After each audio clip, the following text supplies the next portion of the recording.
sebagai seorang politisi senior, ya, dan bukan hanya senior dari segi lamanya berpolitik, tetapi senior dalam konteks keterlibatan dan bicara tentang politik di parlemen itu, ya, di DPR RI selama 2 periode, Bang Akbar ini kan luar biasa.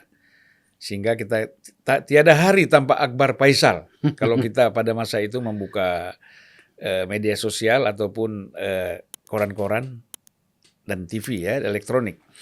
Nah, tapi kira-kira kenapa kok bisa bergeser ke YouTube ini, ke podcast? Gini Bang,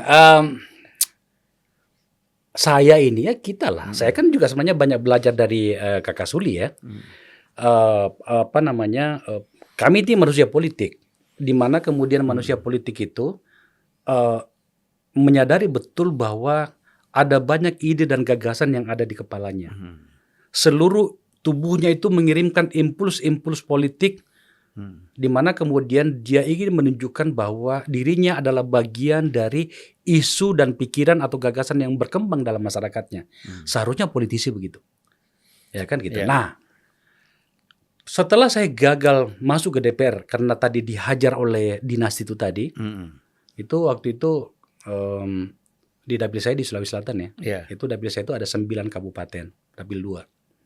Pokoknya karena sosial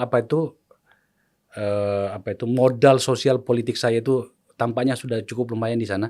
Tanpa kampanye pun itu suara saya itu tidak pernah jauh dari 40-45 ribu Bang.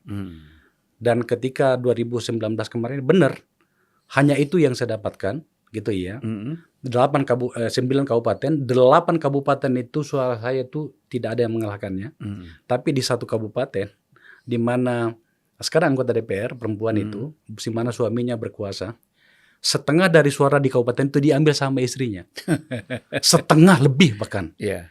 Pemilihnya di Kabupaten Baru itu sekitar 100 lebih. 50% lebih itu diambil sama istrinya. Maka kemudian saya gagal masuk ke DPR. Banyak mungkin orang mengatakan, lu sakit hati barangkali. Sakit hati kan kenapa? Ini bukan saya di sini problemnya. Yeah. Demokrasinya yang itu diperkosa, ya kan? Hak-hak rakyat itu diperkosa di sini. Nah, kembali pada yang Abang tadi, setelah itu kemudian sambil melihat situasi, maka kemudian saya mendirikan sebuah lembaga bernama Negara Institute. Yeah. Itu bekerjasama dengan teman-teman yang lain. Isunya tetap saja tentang politik, bagaimana pemerintahan, bagaimana kinerja lembaga negara, khususnya parlemen gitu ya. Maka kemudian tadi itu lahirlah riset itu ya. Tapi kan setelah 2020 itu tiba-tiba COVID. Ya. COVID, jadi kita baru berdiri pada saat itu COVID. Maka saya dan teman-teman memutuskan untuk mencari sebuah cara baru agar kemudian seluruh pikiran kami itu tetap terbaca tanpa harus hadir secara fisik di hadapan orang-orang. Kan kalau kita riset harus turun ke lapangan segala macam. Ada teknologi baru. Sebenarnya nggak baru-baru amat karena sudah banyak yang melakukannya. Ada yang bernama YouTube. Saya lihat boleh juga nih ya. Saya punya kamera beberapa karena saya suka fotografi. Ada kamera, ya udah kita bikin apa adanya gitu loh. Jadilah barang itu. Nah, cuma kan segmen yang saya pilih itu segmen yang berat Bang, politik. Seperti Abang inilah kan. Ini kan segmen politik berat ini kan. Kita harus terimalah bahwa inilah realitas masyarakat kita. Pertumbuhannya lamban karena berat. Orang bilang itu kalau podcastnya Akbar Faisal itu kening kita berkerut.